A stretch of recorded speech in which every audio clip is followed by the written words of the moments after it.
Very good afternoon from Cambodia and all of my colleagues, from ASEAN Secretariat. The issue of climate change is among major concern to ASEAN. Southeast Asia is one of the most at-risk regions in the world to the impact of climate change. In response to the impacts of climate change, the ASEAN member states have proactively taken measures to address the issue at national, regional, and global level, as reflected in the AMS National Report, ASEAN Community Vision 2025, and active participation in the United Nations Framework Convention on Climate Change, or UNFCCC, and Paris Agreement. ASEAN commitment to global climate agenda are reflected, among others, through the ASEAN Joint Statement on Climate Change, to the UNFCCC COPs, and also ASEAN Joint Statement on Biological Diversity to CBD COPs, which this year will focus on decarbonizing development, climate resilience, as well as nature-based solution and post-2020 biodiversity framework. With the UNFCCC COP26 and also the CBD COP15 just around the corner this month, it is very timely and meaningful for us to launch the ASEAN State of Climate Change Report and kickstart the development of the 6th ASEAN State of Environment Report in line with the ASEAN Chairmanship 2021 themes: we care, we prepare, we prosper. I'm pleased to see the vision of a regional climate change report coming to fruition. The ASEAN State of Climate Change Report aims to provide an overall outlook on the state of play of climate change in the context of ASEAN region, which could support ASEAN member state and ASEAN policy decision-making processes. The report is expected to support and contribute to the global stock-taking exercise that will take place every 5 years from 2023 onward under the Paris Agreement to assess collective progress toward achieving the purpose of the agreement and its long-term goals. The report is designed to inform and guide the region and ASEAN member states toward ambitious climate change target through a framework for transparency and transformative action to mitigate and adapt to climate change. The report also contributes an important step toward an ASEAN climate action vision, which include priority actions by 2030 and key enabling environment up to 2050. Furthermore, the COVID-19 pandemic struck the global community during the development of this report, so considerations on green and resilient recovery were taken into account when identifying regional priorities in action to complement the ASEAN Comprehensive Recovery Framework as part of the ASEAN post-pandemic responses. In this light, I wish to congratulate the ASEAN member state for the successful publication of the first ever ASEAN State of Climate Change Report. ASEAN member state leadership in providing strategic guidance and technical input to the development of the report is indeed commendable. At the same time, this effort would not be possible without support from the government of Japan and valuable technical contribution and coordination of the Institute for Global Environmental Strategy, or IGES, and the think tanks from each ASEAN member state. The role of national think tanks from each AMS have been fundamental in gathering data and information, as well as developing national level report on the status of climate change in each ASEAN member state, while IGES, as the implementing agency, play a critical role in putting together the report from regional perspective in close consultation and with valuable input from the ASEAN Working Group on Climate Change, relevant ASEAN sectoral bodies, international organizations, and dialogue and development partner. We should take this opportunity to acknowledge the contribution of each of every one of those who have been involved in the development of this report. I hope that the report will serve as a valuable resource for ASEAN member state and ASEAN in formulating and advancing coordinated climate policy, strategies, and action for decarbonizing and greening development and stronger, resilient community. Building on this success, I also firmly believe that national think tanks, resource person of IGES, along with our sectoral bodies and ASEAN partner, will continue to cooperate and collaborate to accelerate further climate action in the region to ensure greater coordination and impacts on the regions and beyond. Hello everyone, my name is Shoda Yutaka, Vice Minister for Global Environmental Affairs of the Ministry of the Environment, Japan. First of all, I'd like to congratulate on launching the ASEAN State of Climate Change Report, and let me say a few words to express our welcome. I would also extend my appreciation to everyone who contributed to launch ASCCR, especially ASEAN member countries, ASEAN Secretariat, and IGES, as implementing agency. Japan has been supporting ASCCR through the Japan ASEAN Integration Fund, which plays an important role in Japan's cooperation for ASEAN community building and its integration efforts. Without doubt, climate change is one of the most crucial areas of cooperation in the ASEAN outlook on the Indo-Pacific. ASCCR provides specific regional perspectives on the challenges of climate change and sets out the activities required over the next decade to achieve the long-term goals and objectives of the Paris Agreement, as well as the relevant activities that should be implemented from 2030 to 2050. The Paris Agreement entered its implementation period in 2020, and other member countries have mentioned the commitment of carbon neutrality. Under these circumstances, I am confident that this report will be a basis of formulation of measures by grasping the climate situation in the ASEAN region.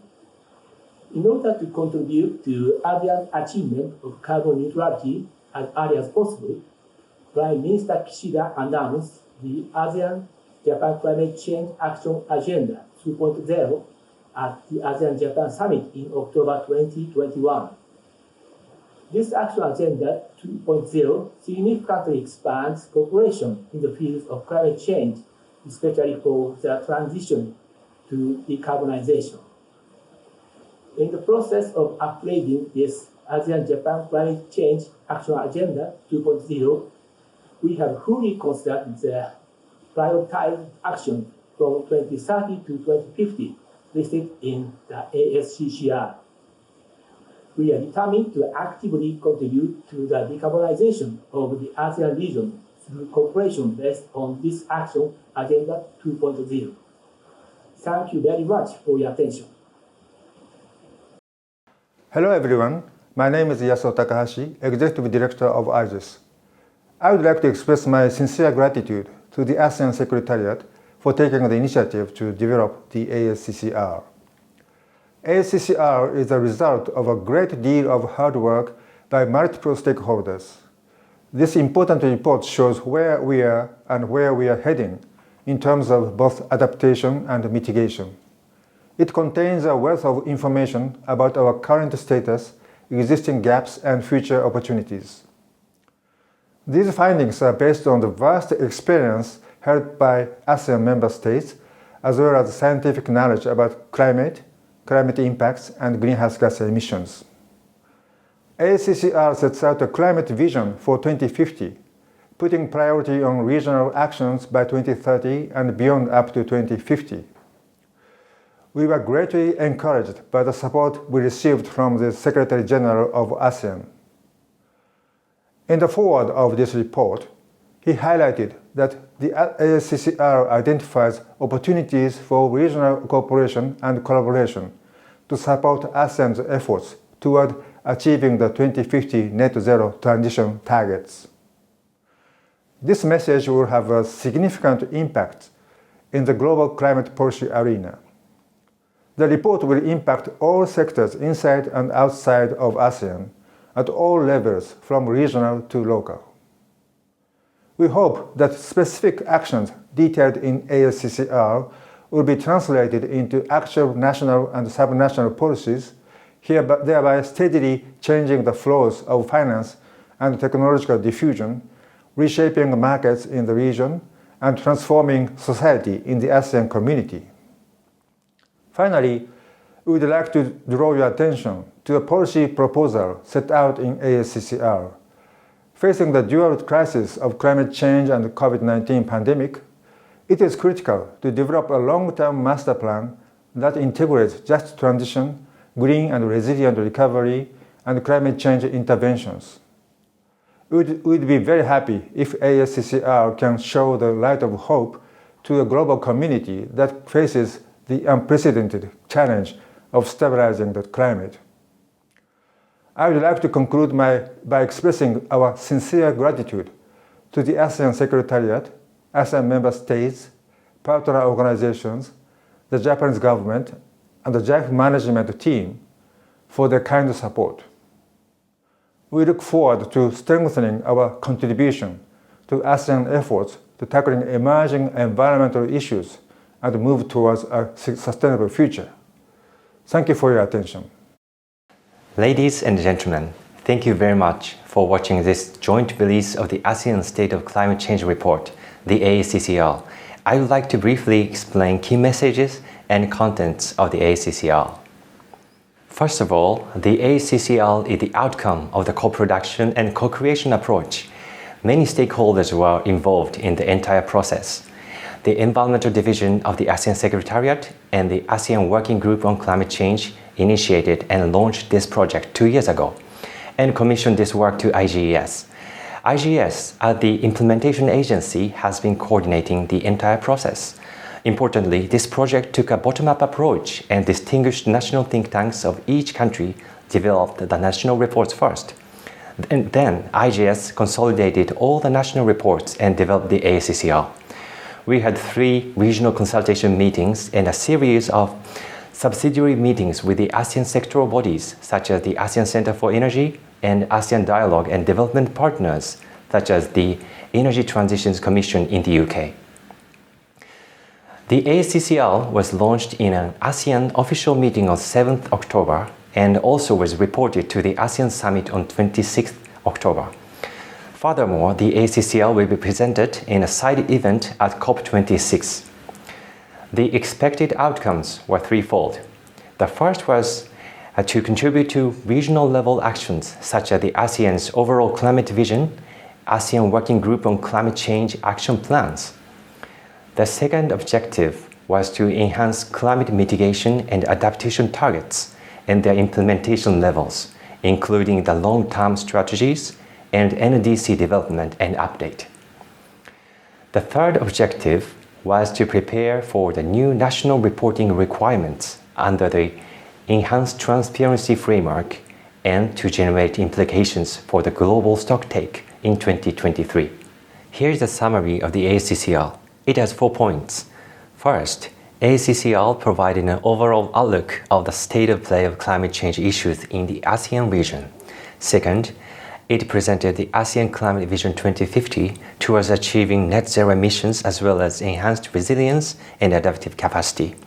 Third, it showed recommendations on making the transition toward 2030 and on to 2050 for both adaptation and mitigation, considering ASEAN's development context and the long-term goals of the Paris Agreement. Fourth, it underscored the importance of enhancing and reshaping policy frameworks by integrating and promoting just transition, green and resilient recovery from the COVID-19 pandemic, finance, technology, and capacity development to transform future markets, citizens, and the entire ASEAN community. Here's the table of contents. I will not go into detail. From now on, I will explain the essence of Executive Summary, Section 3 and Section 4. Regarding overarching issues, there are 2 points. First, adaptation and mitigation actions should be synergized wherever possible to be more cost-effective as well as to enhance societal well-being. Examples include climate-smart agriculture and nature-based solutions, including ecosystem-based adaptation, such as agroforestry, protecting mangrove forests, strengthening forest management. The national policy needs to place the REDD+ as priority issues. Moreover, it is important to relocate climate-proofed energy infrastructure to less exposed places. Second, in response to the COVID-19 pandemic and climate crisis, a master plan is needed so that financial flows can support a green and resilient recovery, as well as a just transition. Considering high economic growth in the region, fiscal spending leveraging private finance utilization of the regional international funds are essential to underpin the implementation of this kind of regional and national master plan. The ASEAN Comprehensive Recovery Framework, consisting of 5 strategy areas, need to immediately incorporate green recovery perspectives. This includes reskilling of the workforce and assistance in smooth re-employment in industries related to clean energy, climate-smart agriculture, and sustainable forest management. These policy actions will be the key in green and resilient transitions toward the Paris Agreement goals. Regarding adaptation, first, the ACCL revealed that ASEAN member states are highly vulnerable to climate change impacts, so the region needs to prioritize resiliency as well as adaptation interventions. Second, the region has been making steady progress in several areas relevant to climate change adaptation and disaster risk reduction. But developing power to local institutions needs to take place at a rapid pace. Third, some ASEAN member states have made good progress in strengthening climate science in terms of climate change projections, downscaling projections, climate change risk assessments, and vulnerability assessments, particularly in priority sectors such as water resources and agriculture. However, these are yet to be scaled up beyond specific river basins such as the Mekong River Basin and sectors and to the rest of the region. Fourth, with regard to the Accl and rulership sector in the region, there are three key issues. First, nature-based solutions. Second, promoting local and indigenous knowledge of climate adaptation across the region. And third, mainstreaming of adaptation in different sectors at various stages, such as during planning, decision-making, and management. Lastly, there is an immense potential for ASEAN regional cooperation in adaptation. This is because of the diversity of advances made in adaptation in the region. Regarding mitigation, first, ASEAN member states have proactively taken measures in the area of GHG inventory, monitoring, reporting, and verification for GHG inventories, and sector policy planning in the course of developing their nationally determined contributions. Our key challenge is how to raise the level of ambition of the NDCs and related long-term national strategies and policies. Modeling capacity development for long-term projections of mitigation measures toward 2050 and beyond is vital. Second, developing a long-term mitigation strategy for ASEAN will be the key. Emerging mechanisms such as effective carbon pricing and early trading via the ASEAN regional power grid, as well as the prioritization of RED Plus program in national policy are essential. Third, climate change mitigation through switching to renewable or low-carbon energy produces multiple co-benefits. For example, improving access to electricity, enhancing energy security, providing local green jobs, reducing indoor and outdoor air pollution, and improving development potential. Combating local air pollution can be the driver of enhancing climate actions in the short and long run. Fourth, for the transition to net zero energy and land systems, it is important to distinguish transient technology that will be diminished or ultimately phased out and technologies that will keep playing a central role in achieving net zero emissions, such as renewable energy. This aspect is very important. Ultimately, in the long run, even for hydrogen production and negative emission technologies, such as direct air capture with carbon capture storage, renewable energies will be the basis. Fifth, the ASEAN Plan of Action for Energy Cooperation early target of 23% in total primary energy supply by 2025 is critical for the transition through 2030 and on to 2050. All policy resources should be devoted to achieving this official regional target, which will be the great near-term milestone.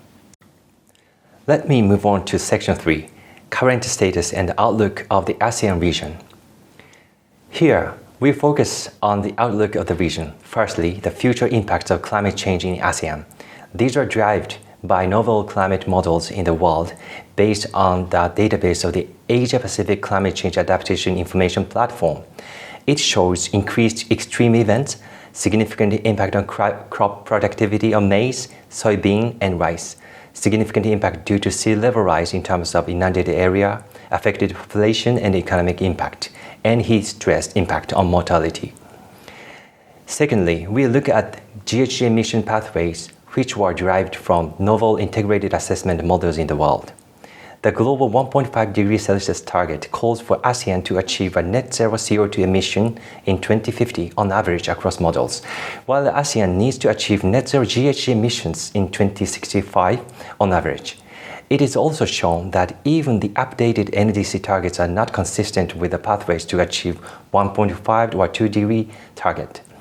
In a nutshell, novel scientific knowledge tells how ASEAN will be impacted by climate change and how ASEAN needs to change the course of development path to keep the Paris Agreement goals within reach. Based on the current state and science on future climate, Section 4 presents prioritized actions toward the ASEAN Climate Vision 2050. This graph is a snapshot of the ASEAN Climate Vision 2050, which shows how ASEAN transitions toward the Paris Agreement goals for both adaptation and mitigation. The vertical axis shows transparency and the horizontal axis shows transformation. This tells that given the limited time and limited carbon budget, all member states as well as the ASEAN region need to achieve raising transparency and promoting transformation at the same time. Here are the ASEAN Climate Goals 2050. Adaptation and mitigation goals are underpinned by development goals, and both interventions need to be synergized wherever possible. Mitigation goals have specific timelines, realizing net zero GHG emissions as early as possible in the latter half of the 21st century, and realizing peak GHG emissions as soon as possible after 2030 to ensure the net zero GHG emission goals is met on schedule. Adaptation goal is to ensure adaptation transition synergy with the mitigation transition toward net zero emissions. For commonly impacted sectors, such as sea level rise and heat stress, outcome-based goals will be set in due course. Then, what will be the ASEAN pathway to the Paris Agreement goals like? The ACCL has classified a diverse set of actions into 4 groups: acquaint, integrate, involve, motivate, and prioritize specific actions for 2030 and on to 2050 for both adaptation and mitigation. We call this ASEAN pathway AIIM, AIM pathway. The acquaint group of actions is related to raising transparency. Importantly, this group of actions is built on scientific capacity and information base. This group of actions will show where ASEAN is and where ASEAN is heading.